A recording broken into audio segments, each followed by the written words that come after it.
नमस्कार विद्यार्थियों, आप सभी का आपके अपने YouTube चैनल आरपीएससी विद नवीन सैनी में स्वागत है।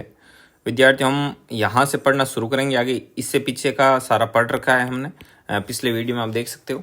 आज हम पढ़ेंगे गंगा नदी में बाईं ओर से मिलने वाली नदियाँ, गंगा नदी का जो तंत्र है, सिस्टम है, उसको समझेंगे।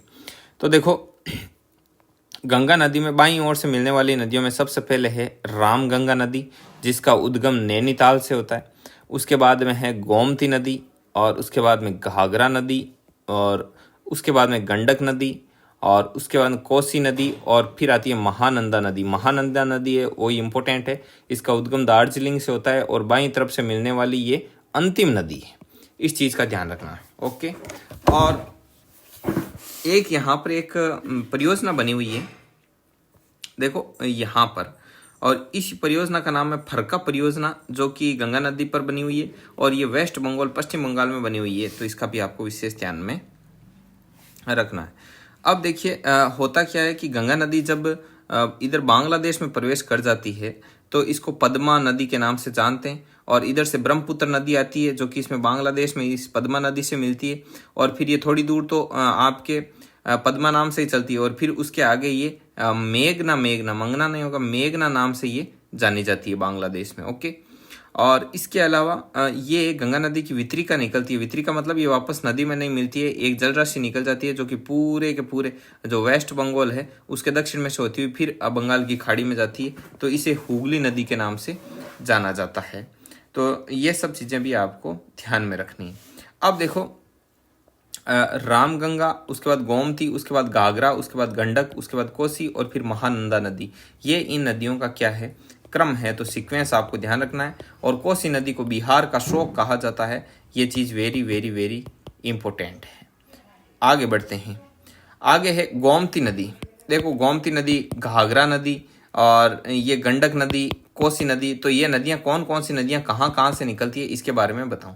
हालांकि मैं मैप पर वहाँ रोक कर भी बता सकता था कि ये यहाँ से मिलती है, लेकिन यहाँ पूरा लिखा हुआ है तो और अच्छे से समझ में आएगा।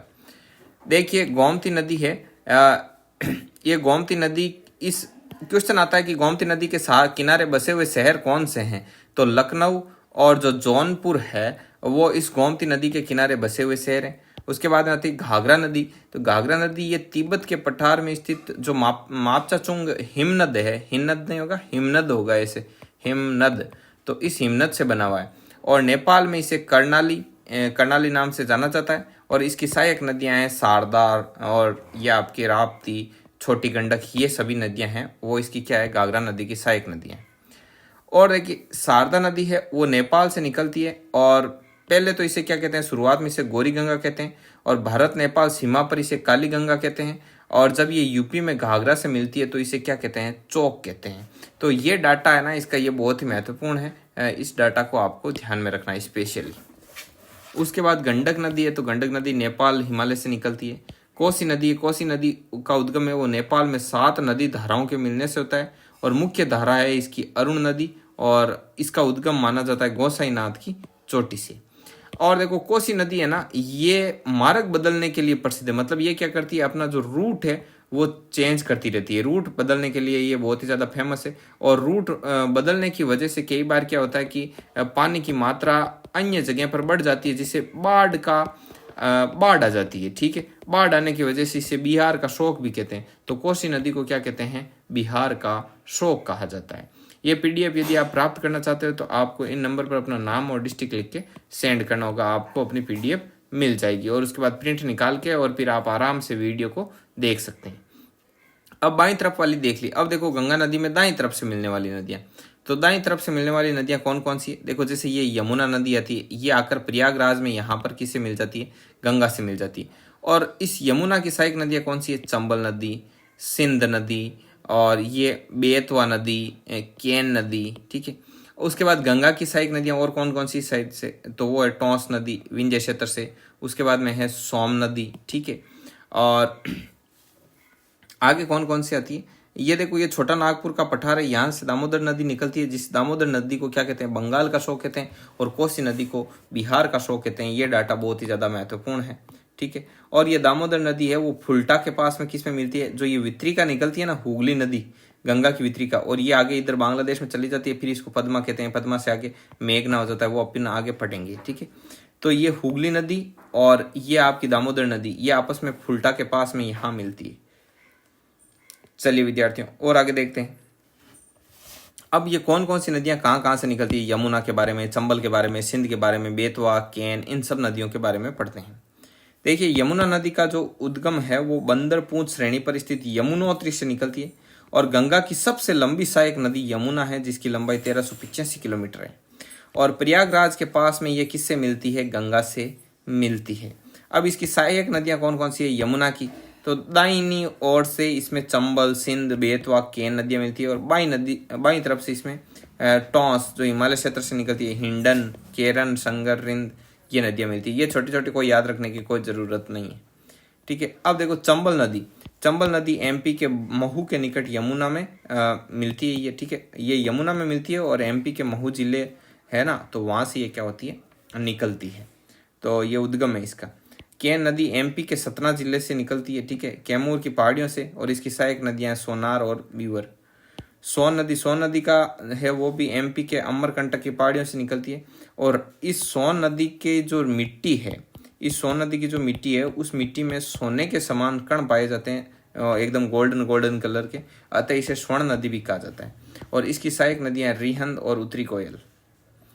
और देखिए दामोदर नदी है वो छोटा नागपुर के पठार के पूर्व में बहती है, ठीक है, झारखंड में, और फुल्टा के पास ये हुगली नदी में मिलती है। धनबाद व दुर्गापुर इसी नदी के तट पर स्थित हैं।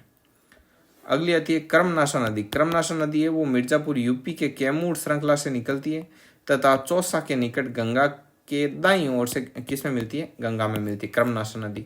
अगली है पुनपुन नदी एमपी के पठार से इसका उद्गम होता है, और पटना के 25 किलोमीटर पूर्व फतुआ के पास गंगा के दक्षिणी तट पर क्या करती है, ये उसमें मिल जाती है।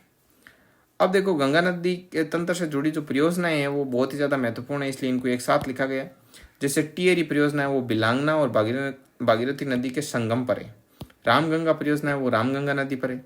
टनकपुर परियोजना है वो भारत और नेपाल की सीमा पर बहने वाली जो काली नदी है उस पर बनी हुई है टनकपुर परियोजना।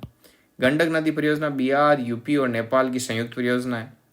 कोसी परियोजना बिहार और नेपाल की संयुक्त परियोजना है। रिहंद परियोजना मुख्य रूप से यूपी की परियोजना है, लेकिन लाभ इसका बिहार और एमपी को भी मिलता है। ये रिहंद नदी पर बनी हुई है।